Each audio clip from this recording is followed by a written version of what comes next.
Ya, kali ini kita akan update lagi mengenai aplikasi pinjol yang resmi terdaftar di OJK, yang mana ada aplikasi pinjol resmi ini tahun 2024 ini sudah memiliki DC lapangan. Kita tidak bisa menyamakan aplikasi tersebut itu pada tahun 2023 dan tahun 2024 karena itu berbeda sekali teman-teman. Pada tahun 2023 mereka tidak memiliki DC lapangan, dan sekarang yang tidak memiliki DC pun jadi ada DC lapangannya. Nah, setidaknya di sini ada beberapa deretan dari aplikasi pinjol yang memiliki DC lapangan, dan juga tentunya bagaimana sih cara menghadapi si DC ini ketika mau menagih ya, jika kita ingin telat bayar ataupun juga gagal bayar teman-teman.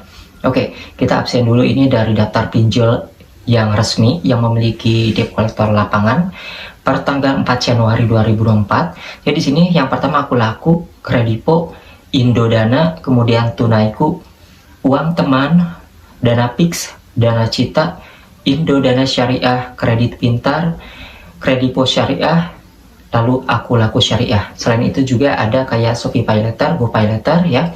Kemudian yang lainnya itu ada yang namanya Lasbon ya, Lazada Kasbon. Tapi di sini ada beberapa hal yang perlu kalian ketahui ya.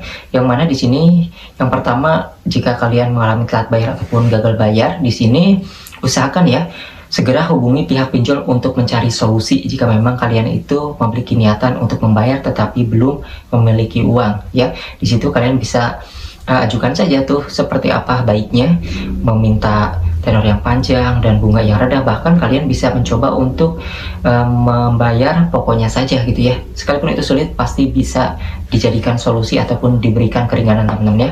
Kemudian di sini kalian harus memastikan juga orang tersebut ataupun DC lapangan pinjol resmi ini tidak melakukan intimidasi atau ancaman kepada nasabah, baik itu secara langsung ya ketika datang ataupun juga dari telepon. Nah, melakukan penagihan di tempat umum, kemudian melakukan penagihan pada malam hari. Jadi di sini selain menagih malam hari, menagih di tempat umum yang memberikan resiko malu kita gitu ya, yang telat bayar ini, itu juga tidak diperbolehkan, itu melanggar hukum. Kemudian selanjutnya melakukan penagihan kepada orang lain selain nasabah. Nah, jika kalian mendaftarkan kontak darurat dan kontak darurat itu adalah saudara kalian, tetapi si DC resmi itu menelpon ataupun menagih dengan kontak darurat ataupun menagihnya ke orang lain, maka itu dapat melanggar hukum teman-teman. Itu aturannya yang perlu kalian ketahui. Maka dari itu, bagaimanapun kalian salah ya, telat bayar ataupun gagal bayar, usahakan kalian perhatikan juga dari para DC pinjol resmi ini dalam segi penagihan, baik itu lewat telepon ataupun juga ketika mendatangi alamat kalian jika DC lapangan ini turun. Nah, biasanya mereka ini akan turun sekitar 4-5 bulan.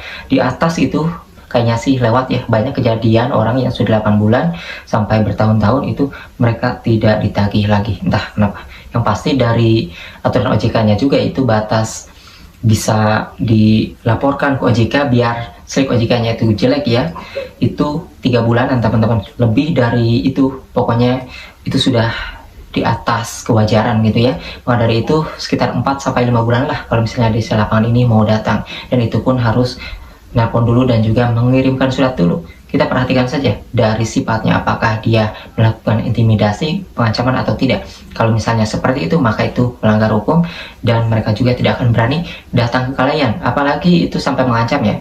Biasanya mengancam mau ngapain, mau datang dan mau mukulin, itu biasanya tidak benar teman-teman. Itu hanya ancaman belaka. Mereka tidak akan berani datang. Padahal itu usahakan buat kalian yang memang niat ingin membayar ya, kumpulkan saja uangnya.